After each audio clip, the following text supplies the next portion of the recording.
नमस्कार दोस्तों आज की इस वीडियो में हम लोग देखेंगे FYUGP सेमेस्टर 3 जिनका भी सेशन 23 से 27 है उनके लिए मेजर 4 हिंदी का मॉडल क्वेश्चन पेपर। ठीक है, जिसमें हम इम्पोर्टेंट क्वेश्चन, एग्जाम पैटर्न, साथ ही साथ कितने मार्क्स का एग्जाम वगैरह होता है, किस टाइप से क्वेश्चन पूछा जाता है, सब चीज़ देखेंगे। दोस्तों आपको इसमें 2 मेजर सब्जेक्ट पढ़ने हैं, मेजर 4 और मेजर 5, जिसमें आज की वीडियो में हम सिर्फ मेजर 4 ही देख रहे हैं। नेक्स्ट वीडियो में हम मेजर 5 देखेंगे। ठीक है, तो आप जब एग्जाम हॉल में जाते हैं, आपने सेमेस्टर 2 तक दे रखा है तो आपको पता होगा टोटल 75 मार्क्स का आपको एक्सटर्नल देना है और 25 मार्क्स का जो है इंटरनल के तौर पर लिया जाता है। कॉलेज में 3 घंटे का टाइम मिलेगा और तो कुछ ऐसा लिखा रहेगा आपका सबसे पहले कि परीक्षार्थी यथासंभव अपने शब्दों में ही उत्तर दें, सभी प्रश्नों का उत्तर दें। 2 खंड में बटा रहता है। ठीक है, कितने? 2 खंड में। पहला रहता है खंड का यानी ग्रुप ए, फिर रहता है खंड खा यानी ग्रुप बी। वहाँ आपको हिंदी इंग्लिश दोनों में रहता है, हम हिंदी में करवा रहे हैं। ठीक है, कितने मार्क्स का कहाँ पूछा जाएगा वो भी आपको बताते चलेंगे। तो ये पहला क्वेश्चन जो रहता है आपका 5 मार्क्स का रहता है, यानी 5 इसमें ऑब्जेक्टिव रहता है, लेकिन इसमें ऑप्शन नहीं दिया रहता। ठीक है, मतलब कि वेरी शॉर्ट टाइप रहता है, यानी कि 1 नंबर का 1 लाइन में लिखना है। जैसे पहला क्वेश्चन है, बोला निम्नलिखित सभी प्रश्नों का उत्तर एक शब्द या एक वाक्य में ही देना है या फिर दें। ठीक है, तो ये देखिए पहला क्वेश्चन हम लोग का हो जा रहा है। हम लोग का पहला क्वेश्चन हो जाता है कि छाया वदोत्तर कविता किस युग के बाद कविता, यानी किस युग खत्म होने के बाद ये कविता आया था। तो ये पहला क्वेश्चन है। दूसरा हो जाता है दोस्तों कि 20 साल बाद कविता के कवि द्वारा लिखी गई, मतलब कविता जो है वो किस कवि के द्वारा, यानी 20 साल बाद ये एक कविता है जो कौन कवि लिखे थे उसका नाम लिखना है।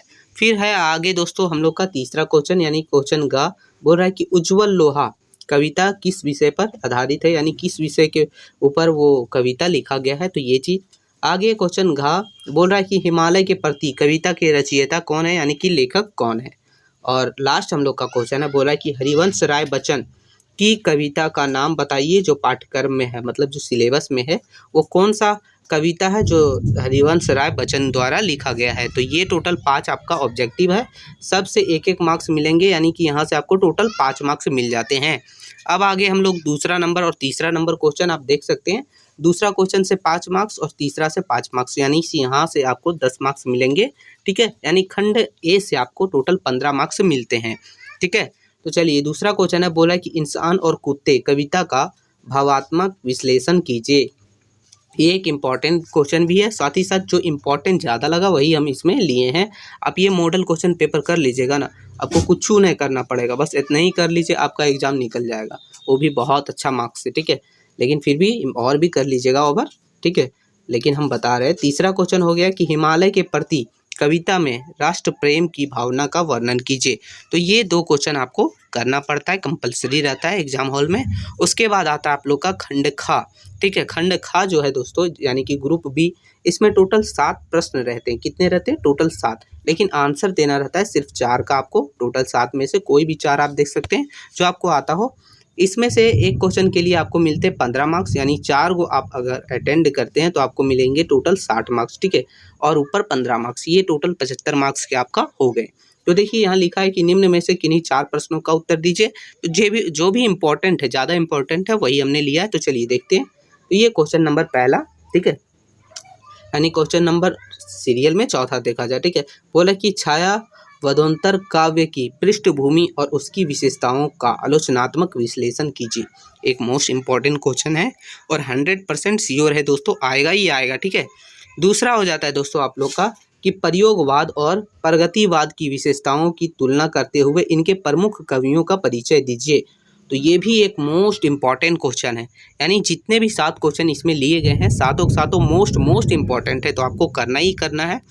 छठा नंबर क्वेश्चन हो जाता है हम लोग का, बोला है कि नई कविता की प्रवृत्तियों एवं उसकी सामाजिक चेतना पर आधारित समीक्षा प्रस्तुत कीजिए।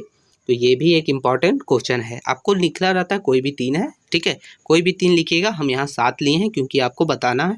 7 नंबर क्वेश्चन है हम लोग का, बोल रहा है कि तुमुल कोलाहल से दूर, तुमुल कोलाहल से दूर ये एक कविता। ठीक है, इसकी प्रकृति और इसके व्यक्ति के संबंध को स्पष्ट कीजिए, यानी इसमें कविता में जो है प्रकृति क्या है इसकी और व्यक्ति से क्या संबंध बताया गया है इसमें, ये चीज़ आप लिखिएगा। 8वां है दोस्तों क्वेश्चन हम लोग का, बोल रहा है कि अकेला कवि, अकेला जो है ये एक कविता है। ठीक है, इसमें कवि एकांकीपन और संघर्ष की झलकियों का वर्णन कीजिए। यानी कि कवि का जो है एकांकीपन जो रहा है, उसका जो संघर्ष रहा है, उन सभी चीज़ों को वर्णन करते हुए आपको लिखना है।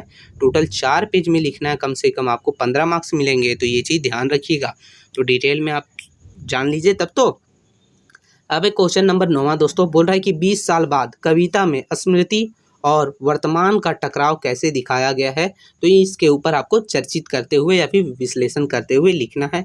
फिर लास्ट हम लोग का क्वेश्चन हो जाता है जो कि इम्पॉर्टेंट क्वेश्चन है, ठीक है। इम्पॉर्टेंट सब है, साथ ही हमने लिया है, सातों इम्पॉर्टेंट है। ये बोल रहा है कि फसल कविता के माध्यम से कवि ने भारतीय किसान की पीड़ा और संघर्ष को कैसे चित्रित किया है। विश्लेषण कीजिए या फिर चर्चा कीजिए। तो ये टोटल 7 प्रश्न है साथियों, ठीक है। ये टोटल आपको कर ही लेना है हर हाल में। अगर दोस्तों आपको इसका पीडीएफ चाहिए तो क्या करना होगा, टेलीग्राम चैनल का लिंक है डिस्क्रिप्शन में, जाके ज्वाइन हो जाइए। वहाँ से आपको पीडीएफ वगैरह बिल्कुल फ्री में कुछ ही पलों के बाद, वीडियो अपलोड होने के कुछ ही पलों के बाद मिल जाता है, ठीक है। और अगर चैनल पर नए हैं तो चैनल को सब्सक्राइब कर लीजिए, ताकि जैसे ही कोई अपडेट वीडियो वगैरह आए तो आपको सबसे पहले नोटिफिकेशन मिल सके और आपका भी तैयारी बेहतर हो सके। मिलते हैं नई वीडियो में, तब तक के लिए जय हिंद साथियों।